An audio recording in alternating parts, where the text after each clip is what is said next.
जम्मू कश्मीर के राजौरी सेक्टर में आतंकियों और सेना के बीच मुठभेड़ जारी। पुलिस ने इलाका किया सील। एक आतंकी ढेर, दोनों ओर से जारी है गोलीबारी।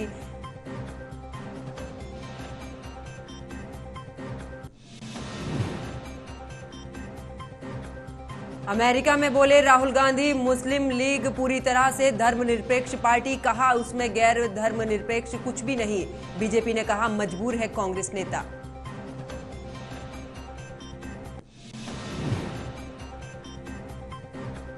दिल्ली पुलिस को नाबालिग हत्याकांड में मिला बड़ा सबूत। हत्या में इस्तेमाल चाकू बरामद। साहिल खान ने आधी रात कबूला जुर्म।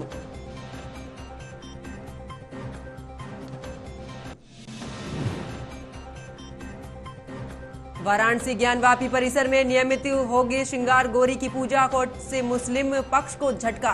कोर्ट ने कहा रेगुलेशन से सरकार कर सकती है प्रतिदिन पूजा की व्यवस्था।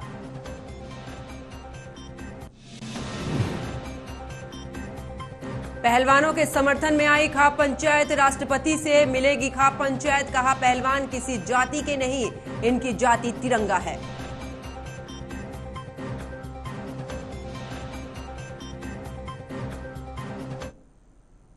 नमस्कार, आप देख रहे हैं न्यूज वॉच इंडिया। मैं हूं आपके साथ पंकज यादव। करते हैं बुलेटिन की शुरुआत। तो जम्मू कश्मीर में राजौरी जिले के जैसलमेर सुरक्षा बलों ने एक आतंकी को मार गिराया है। इसके साथ ही 2 से 3 आतंकियों को घेरे जाने की भी खबर सामने आई है। दरअसल सुबह सुरक्षा बलों को खबर मिली है कि राजौरी के दसल इलाके में आतंकी छिपे हुए हैं, जिसके बाद सर्च ऑपरेशन शुरू किया गया। सर्च ऑपरेशन के दौरान जब आतंकियों ने सुरक्षा बलों को आते देखा तो उन्होंने जवानों पर फायरिंग शुरू कर दी। सुरक्षा बलों ने भी जवाबी कार्रवाई करते हुए आतंकियों पर फायरिंग शुरू की, जिसमें एक आतंकी के ढेर होने की खबर सामने आ रही है। इसी के साथ ही सुरक्षा बलों ने इलाके को सील कर दिया है। जम्मू कश्मीर में इस साल अमरनाथ यात्रा को लेकर बड़ी सुरक्षा व्यवस्था की गई है, जिसके चलते गुरुवार को जम्मू कश्मीर के डीजीपी दिलबाग सिंह ने श्रीनगर में पुलिस अधिकारियों के साथ एक समीक्षा बैठक की और साथ ही सुरक्षा व्यवस्था का भी जायजा लिया। तो जम्मू कश्मीर में जल्दी ही अमरनाथ यात्रा शुरू होगी और उसको लेकर जो सुरक्षा व्यवस्था है वो की गई है। और इसी के साथ बता दें कि सुबह ही आतंकियों में और सेना के बलों में इस दौरान सुरक्षा बलों के बीच में मुठभेड़ हुई है, जहां इस मुठभेड़ में एक आतंकी ढेर हो चुका है। तो सुरक्षा बलों ने एक आतंकी को मार गिराया है। राजौरी में ये मुठभेड़ हुई है। और इसी के साथ आपको बता दें कि सेना का सर्च ऑपरेशन अभी भी वहां पर लगातार जारी है। सुरक्षा बलों और आतंकियों के बीच में मुठभेड़ हुई थी, जहां इस मुठभेड़ में एक आतंकी ढेर हो चुका है।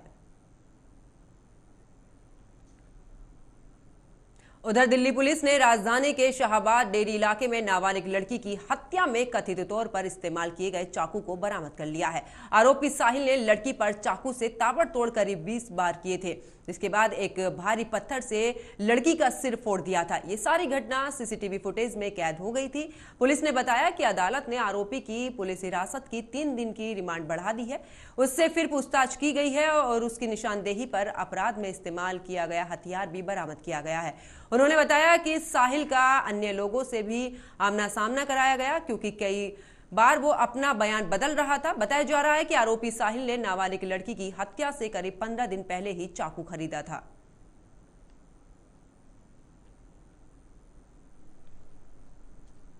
इसी खबर पर ज्यादा जानकारी के साथ मेरे सहयोगी अवनेंद्र मेरे साथ फोन लाइन पर जुड़ चुके हैं। अवनेंद्र, जिस तरीके से जुर्म कबूल लिया है साहिल ने अपना, और चाकू भी जो इस्तेमाल किया गया था हत्या में वो भी बरामद कर लिया गया, और कुछ क्या खास अपडेट इस मामले में? पंकज, आपको बता दें ये दिल्ली के शाहबाद डेरी इलाके की घटना है। साक्षी और साहिल की जो बताई जा रही थी, हमने तस्वीरों के माध्यम से भी दिखाई साफ तौर से। जो साहिल था जिसने साक्षी पे 40 चाकुओं से 40 बार वार किया था, और दिल्ली पुलिस ने कल चाकू जो है रिठाला से बरामद कर लिया। वहीं दूसरी तरफ कोर्ट में आरोपी की साहिल की 2 दिन की पुलिस हिरासत भी बढ़ा दी गई। साहिल लगातार अपने बयान बदल रहा था। डीसीपी आउटर जो रवि कुमार सिंह है, उन्होंने बताया कि 16 साल की लड़की चाकू से मारकर हत्या कर दी गई थी। आरोपी साहिल द्वारा जो मोबाइल फोन था वो इस्तेमाल किया गया था, जो उसने पहले बंद कर लिया था, और वो यहाँ से भागकर बुलंदशहर अपनी बुआ के घर चला गया था। साफ तौर से कहा जाए साहिल ने काफी यानी छिपने की और भागने की भी कोशिश की थी, जो दिल्ली पुलिस की तरफ से कहा जा रहा है। दिल्ली पुलिस को तहरीर उसके पिता ने दर्ज कराई। उसने साफ तौर से पिता ने दावा किया है कि साक्षी आरोपी साहिल को 1 साल पहले से ही जानती थी। इतना ही नहीं, उन्होंने शिकायत में यह भी बताया है कि अक्सर साक्षी साहिल के घर पर भी जिक्र किया करती थी। इससे पहले पिता जो अवनेंद्र, क्या इस दौरान ये भी उसने जुर्म कबूला है? आखिरकार क्या वजह रही है हत्या के करने के पीछे? देखिए, बिल्कुल जो साहिल है उसने जो हत्या का प्रेम प्रसंग का पूरा मामला तो प्रेम प्रसंग का है, और जो राजनीतिक संगठन है वो साफ तौर से लव जिहाद से भी ये मामला जोड़ रहे हैं। तो साफ तौर से जो प्रेम प्रसंग का मामला है, तो अक्सर जो साहिल था उसे समझाया करता था, कई जगह जाने से मना करता था घूमने, तो इस पर लेकर विवाद चल रहा था। तो उस दिन वो अपने बर्थडे में अपने फ्रेंड के घर पार्टी में जा रही थी, तो साहिल ने उसे जाने से मना किया, तो जिसके बाद वो लेकर चाकू से उस पर लगभग 40 बार करता है, और उसके बाद पत्थरों से भी वार करता है, उसके बाद लाश से भी वार करता है, कि जब तक साक्षी की हत्या नहीं हो जाती है तब तक वो एक के बाद एक बार साहिल करता रहता है। तो इस तरीके की जो है घटना में सीसीटीवी जो सामने आया उसमें भी इसी तरीके की जो पुष्टि हो रही है साफ तौर से। और जो दिल्ली पुलिस है उसने 2 दिन की और कस्टडी बढ़ा दी है साहिल को, यानी 2 दिन। बिल्कुल, लेकिन अवनेंद्र, जिस तरीके से उसने 15 दिन पहले चाकू खरीदा था, इसके साथ में क्या कुछ और लोगों की भी कुछ इस मामले में जुड़ी खबर सामने आई? क्या उसने कुछ ऐसा कबूला कि किसी से पहले इस वारदात को लेकर किसी से कोई बातचीत की हो?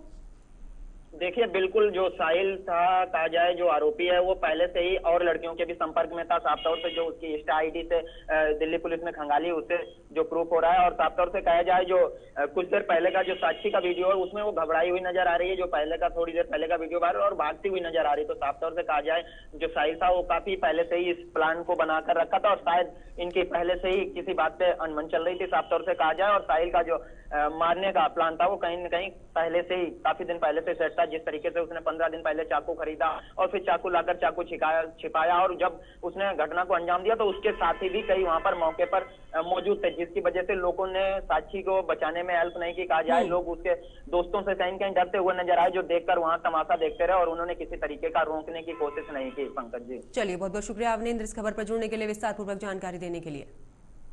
खबरों में आगे बात करते हैं, जहां पर यूएसए में राहुल गांधी मुसलमानों पर बयान देकर कांग्रेस के लिए परेशानी उनकी तरफ से खड़ी कर दी गई है।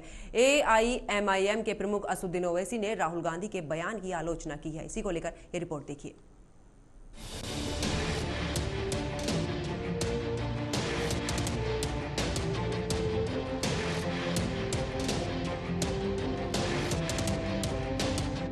कांग्रेस नेता राहुल गांधी सेल्फ गोल के लिए जाने जाते हैं।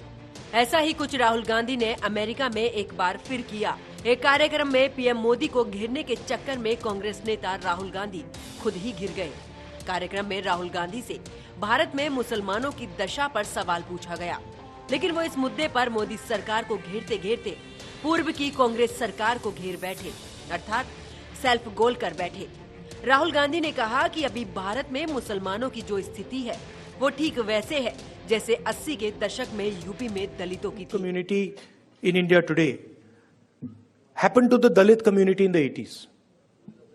If you went to UP in the 80s, the Dalit community, what is happening with the Muslims was happening with the Dalits there. So periodically this type of stuff happens, and we have to challenge it, we have to fight it, and we have to fight it with affection, not fight it with hatred.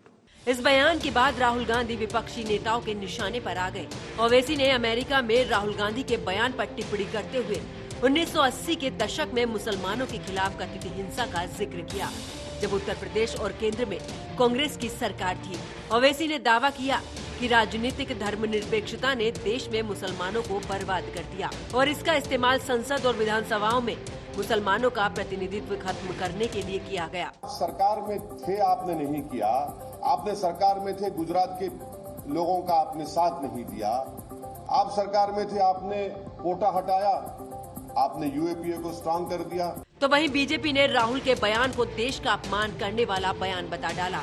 BJP ने इसके साथ राहुल की विदेश यात्रा पर भी सवाल खड़े किए।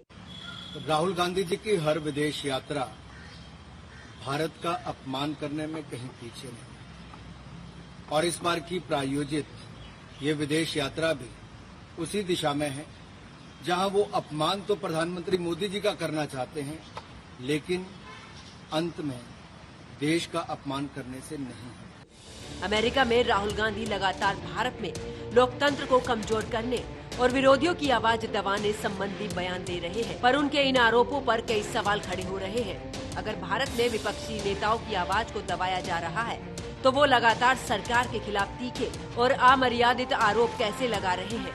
अगर भारत में संवैधानिक संस्थाओं पर संघ और बीजेपी का कब्जा है, तो वो कर्नाटक में चुनाव कैसे जीत गए? ब्यूरो रिपोर्ट के साथ न्यूज वॉच इंडिया। भारत का पूर्वोत्तर राज्य मणिपुर इन दिनों जल रहा है। यहां बीते कई दिनों से हो रही हिंसा में अभी तक कई लोगों की जान जा चुकी है। राज्य में स्थिति को बिगड़ता देख केंद्रीय गृह मंत्री अमित शाह ने हिंसाग्रस्त मणिपुर में मोर्चा संभाल रखा है। इसी को लेकर रिपोर्ट देखिए।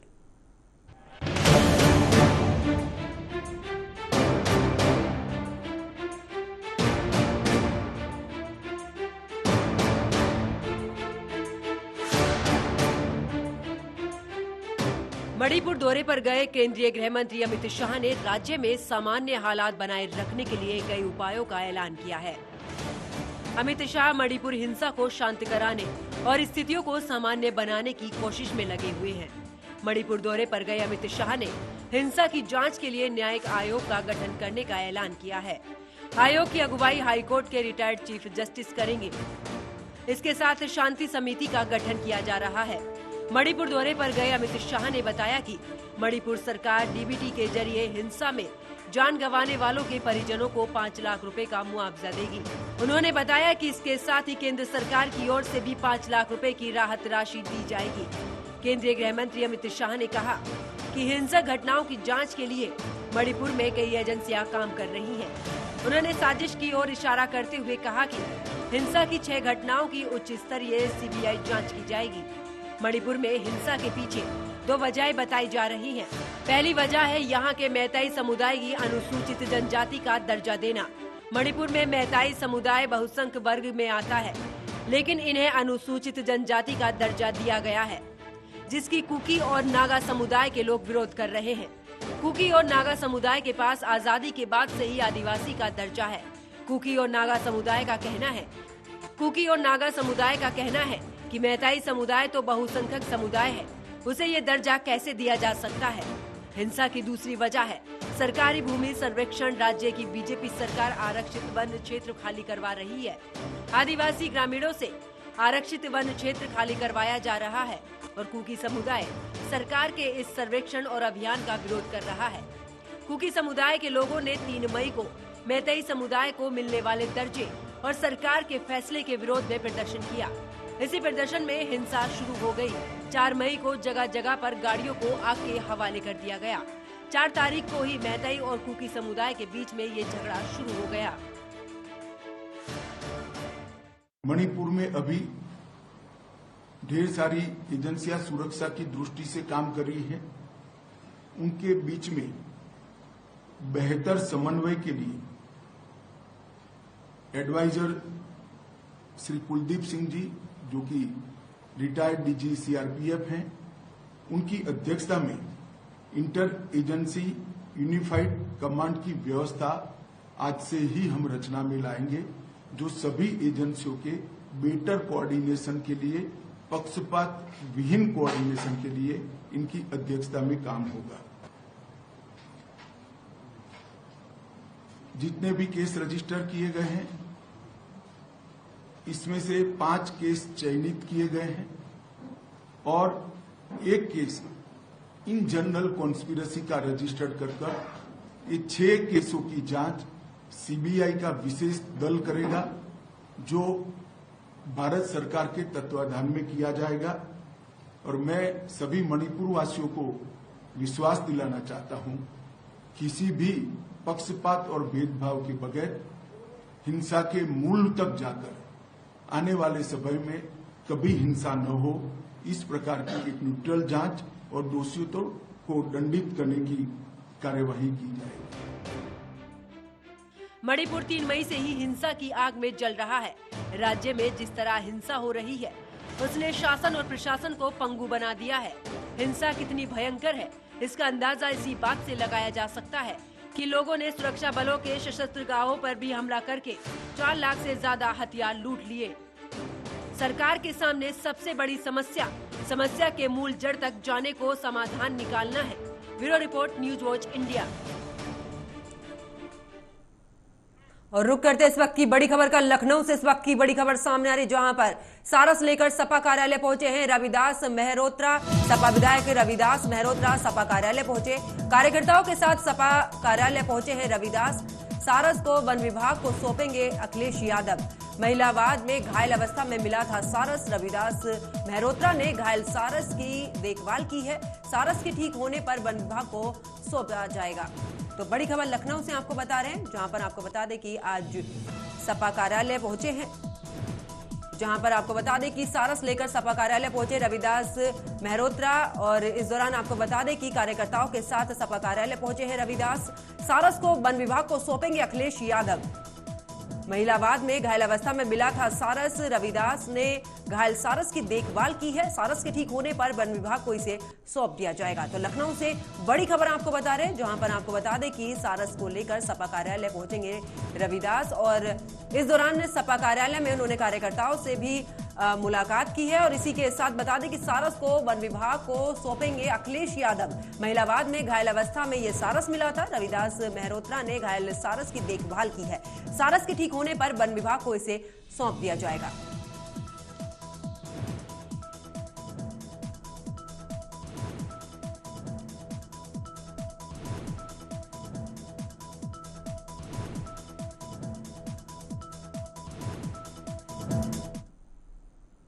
खबरों में आगे बात करते हैं, जहां पर मुजफ्फरनगर के सोरम गांव में पहलवानों और ब्रजभूषण शरण सिंह के बीच चल रहे टकराव को लेकर खाप महापंचायत हुई। इस दौरान राकेश टिकैत ने दिल्ली में चल रहे पहलवानों के आंदोलन का जिक्र करते हुए कहा कि सरकार बच्चों को गलत साबित करने की चाल चल रही है। आगे उन्होंने कहा कि पहलवान किसी जाति के नहीं, इनकी जाति सिर्फ तिरंगा है। हम भी विदेशों में अपनी पार्टी का नहीं, देश का झंडा लेकर जाते हैं। अगर न्याय नहीं मिलता तो पूरे देश में ये लड़ाई लड़ेंगे। खाप पंचायत में इस मुद्दे पर राष्ट्रपति से मिलने का भी फैसला किया गया।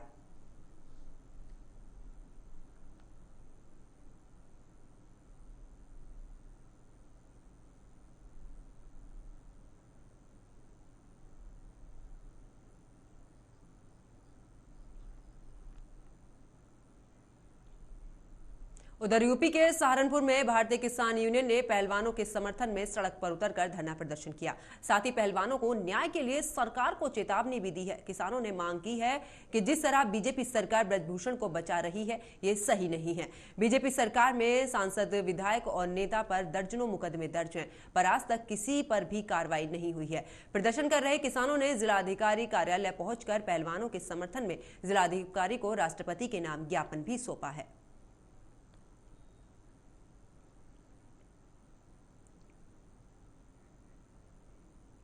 चलिए रुक करते इस वक्त की बड़ी खबर का। लखनऊ से इस वक्त की बड़ी खबर सामने आ रही, जहां पर एसजीपीजीआई के सदस्य नामित हुए हैं। पूर्व मंत्री आशुतोष टंडन, बीजेपी के विधायक डॉक्टर नीरज बोरा भी नामित हुए हैं एसजीपीजीआई के सदस्य। दोनों को संबंधित अधिनियम के तहत निर्वाचित किया जाएगा। 250 मीटर लंबी सड़क की हुई शुरुआत। तो बड़ी खबर लखनऊ से आपको बता रहे, जहां पर एसजीपीजीआई के सदस्य नामित हुए हैं, जहां पर बीजेपी के विधायक डॉक्टर नीरज बोरा भी इसके लिए नामित हुए हैं। दोनों को संबंधित अधिनियम के तहत निर्वाचित किया जाएगा। बड़ी खबर लखनऊ से आपको बता रहे हैं, जहां पर एसजीपीजीआई के लिए आशुतोष टंडन नामित हुए हैं, बीजेपी के विधायक नीरज बोरा भी नामित हुए हैं और दोनों को संबंधित अधिनियम के तहत निर्वाचित किया जाएगा।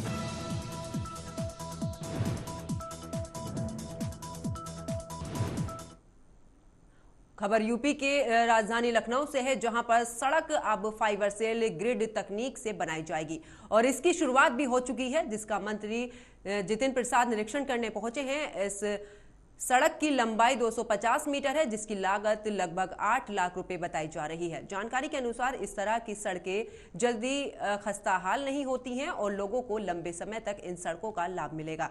बता दें कि आरसीसी सड़क निर्माण के दौरान फाइबर टेक्सटाइल बिछाई जाती है, जिसकी थिकनेस कम होगी, सड़क मजबूत और टिकाऊ होगी। साथ ही सड़क निर्माण की लागत 25% कम आएगी।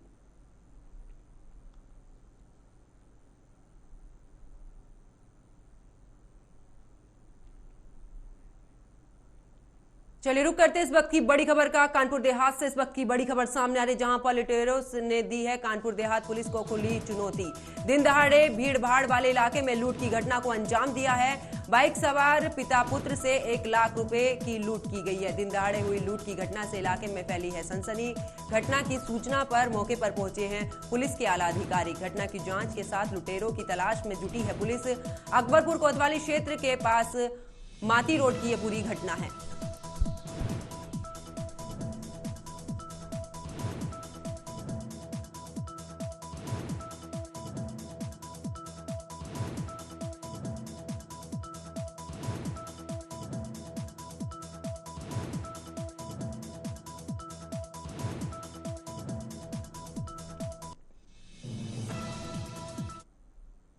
और मेरे साथ फिलहाल खबरों में इतना ही। आप देखते रहिए न्यूज वॉच इंडिया। नमस्कार।